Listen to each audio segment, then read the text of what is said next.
Toda mi vida he pintado. Tengo recuerdos de muy chiquita de discusiones con mi mamá para poder hacer una cosa u otra o para poder tener un permiso para algo en función de las pinturas, de los crayones, de las plastilinas a las que podía tener acceso siempre y cuando ayudara, siempre y cuando esas negociaciones que hoy también yo hago con mis hijos y que son recuerdos de mi infancia y que se fueron sosteniendo durante mi adolescencia y que después fueron tomando forma en mi elección de estudios. A la par de estos juegos que aparecían, que quien no ha jugado cuando era chico a pintar, a dibujar, a crear, aparecía también de forma muy recurrente el juego de la maestra, jugar a la maestra. Ahora de grande pienso y creo que ha sido casi una herencia genética esto de ser docente. Mi abuela era docente, mi mamá era docente, mi papá era docente, mis hermanos son docentes, cada uno en su área, cada uno en su materia. Yo jugaba a ser maestra con quien se prestara al juego. Mis primos, que hoy en día pienso pobres a lo que los sometía, mis hermanos, y cuando no tenía auditorio de carne y hueso buscaba a alguien más que quisiera escuchar lo que yo tenía ganas de contar. Con el tiempo eso se fue uniendo y pude unir este deseo y esta búsqueda a través de las artes con este deseo y esta búsqueda a través de la docencia. Y no sé cómo, porque la verdad que no puedo describirles de qué manera, empecé a trabajar con personas con discapacidad, ya hace muchos años. Mi primera experiencia fue con personas ciegas y empecé a descubrir que esto que para mí en su momento era un juego, era una forma de comunicarme, era una forma de manifestar mis estados de ánimo, me servía para comunicarme con estas personas y para poder ofrecerles herramientas para que pudieran hacer lo mismo que yo y para que pudieran sentir esa misma satisfacción. ¿Cuál era la diferencia? Que yo contaba con todas mis capacidades y con todas mis posibilidades y el público con el que yo me enfrentaba para trabajar esa audiencia que tenía para ejercer mi rol docente no lo tenía. Entonces empecé a buscar nuevas herramientas. Nunca me desprendí del camino de las artes porque eso siempre ha sido una certeza muy subjetiva. Las artes brindan una posibilidad que no la brinda cualquier disciplina. Yo puedo trabajar siempre desde un lugar positivo, siempre desde la potencialidad. No importa el déficit no lo necesito para trabajar. Y hoy en día sigo ocupándome de esto a través de la Fundación Minca, que es una organización que hemos creado en forma conjunta con mi esposo y que hasta el día de hoy coordinamos los dos. No es nuestro trabajo, es nuestra vida, es lo que hacemos todos los días. Dentro de la fundación particularmente me ocupo de los talleres de arte. Y me gusta mucho aclarar siempre qué es un taller. Cuando nosotros recién empezamos, en el año 92, teníamos un pequeño cartelito que decía taller de arte. Todavía no éramos fundación.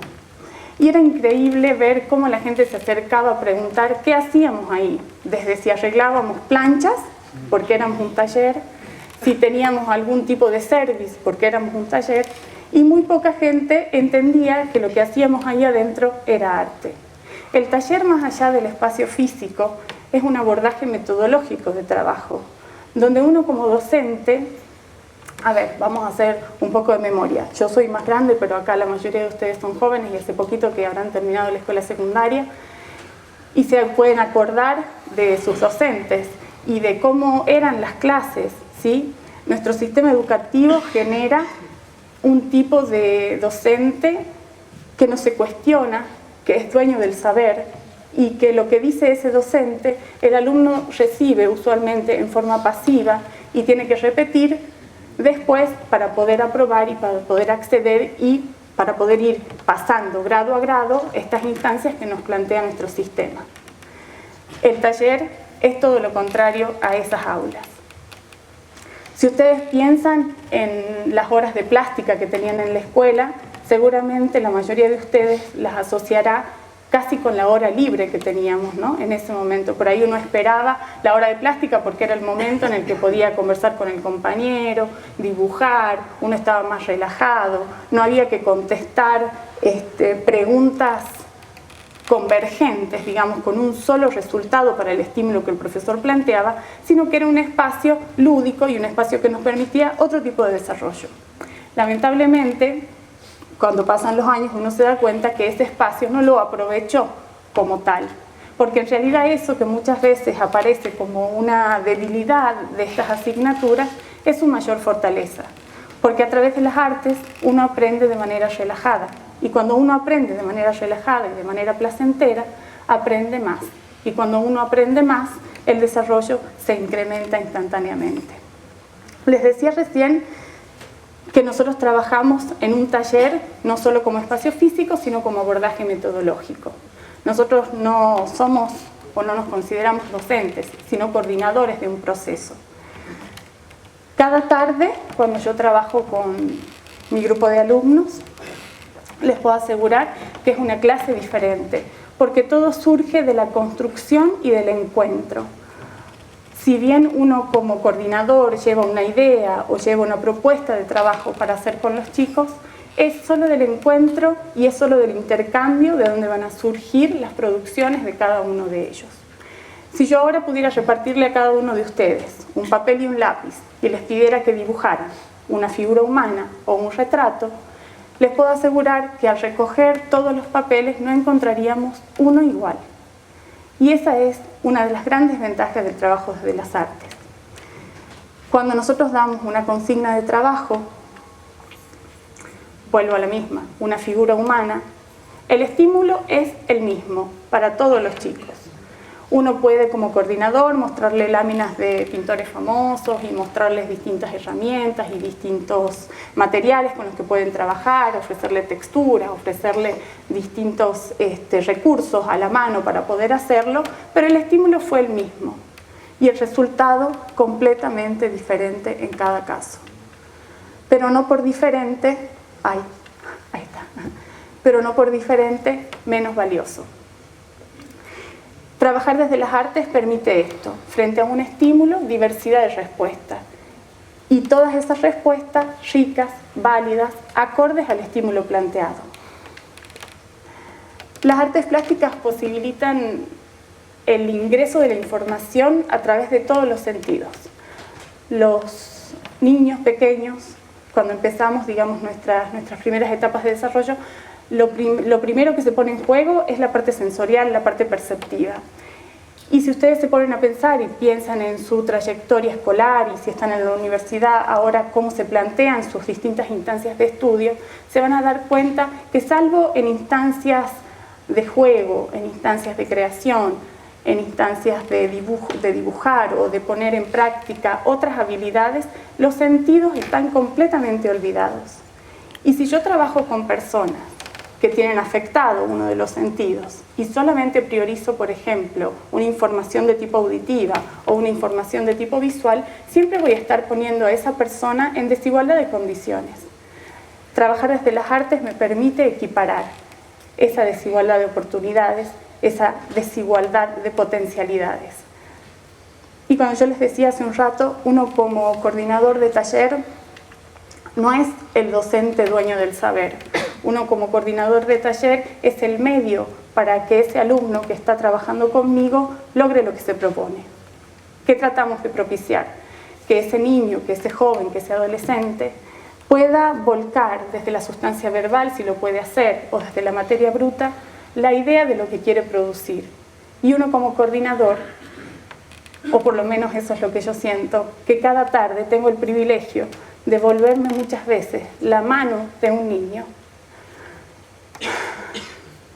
los ojos de otro niño, y poner palabras a pensamientos a veces un tanto desorganizados para poder lograr que ese chico se exprese.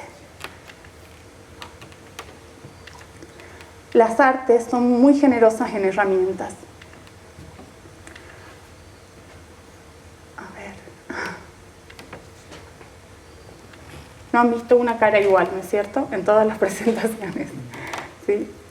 Las reglas se pueden volver flexibles.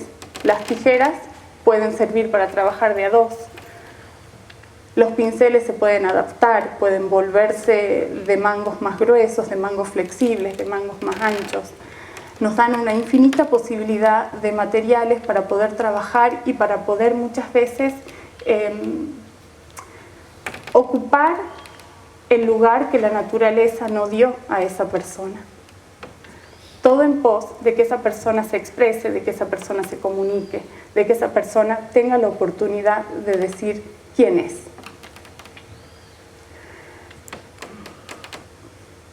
¿Sí?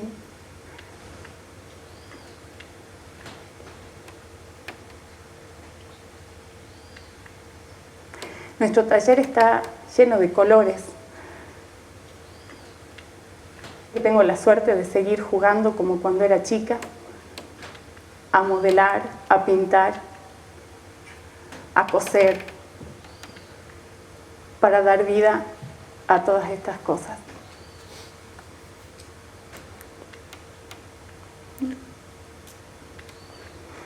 Y ahora quiero contarles de Germán. Germán es ese adolescente que ven ahí. Germán tiene 15 años.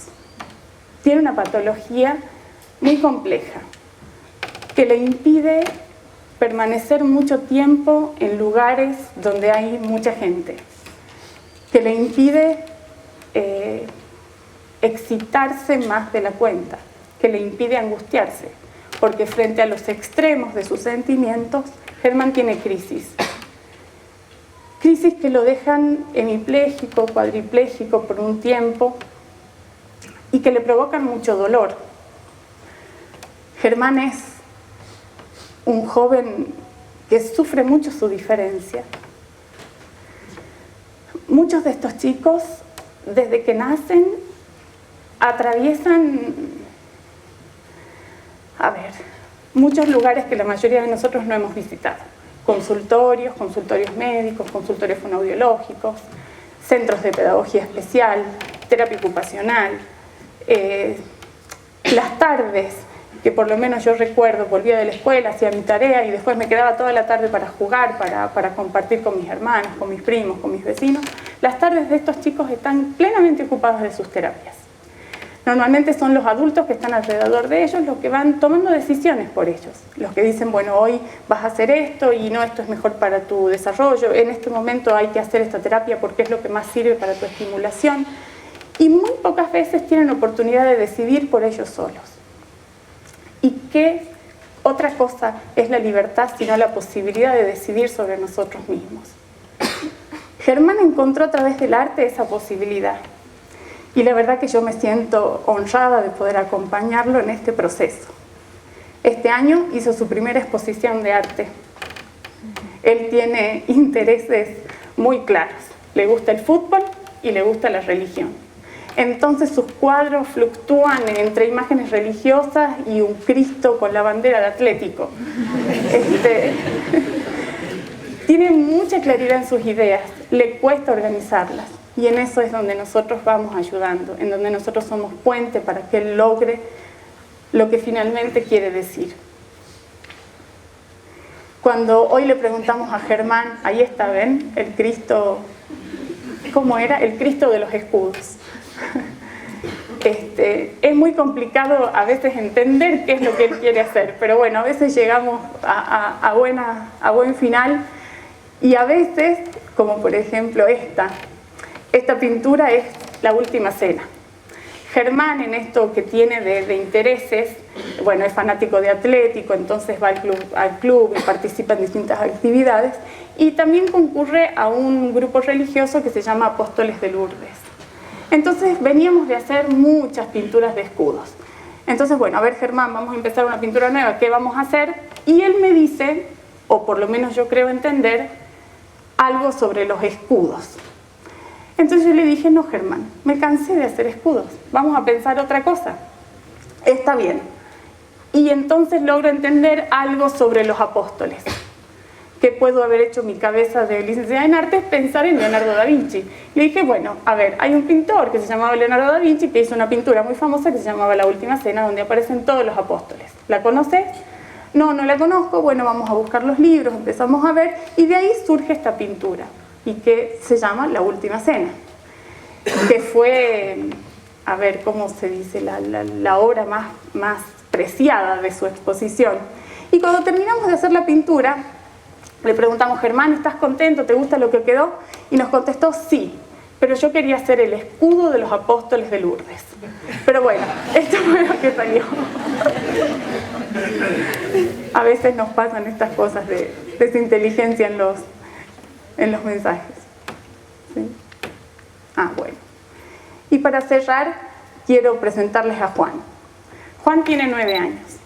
Tiene parálisis cerebral. Está sentado en una silla, no sostiene su tronco. Tiene una pechera que sostiene su tronco y lo mantiene en posición erguida. Por las características de su parálisis, Juan tiene movimientos involuntarios en miembros inferiores y superiores. Tiene una gran intención comunicativa, pero tiene muy poco lenguaje. Y con todo eso Juan pinta. Y para cerrar quisiera dejarles una frase de Carlos Fuentes que dice en relación al arte y la discapacidad que la naturaleza no es justa, distribuye con desigualdad sus ofertas, pero al mismo tiempo la naturaleza es justa, a veces no da algo para dar más. Muchas gracias.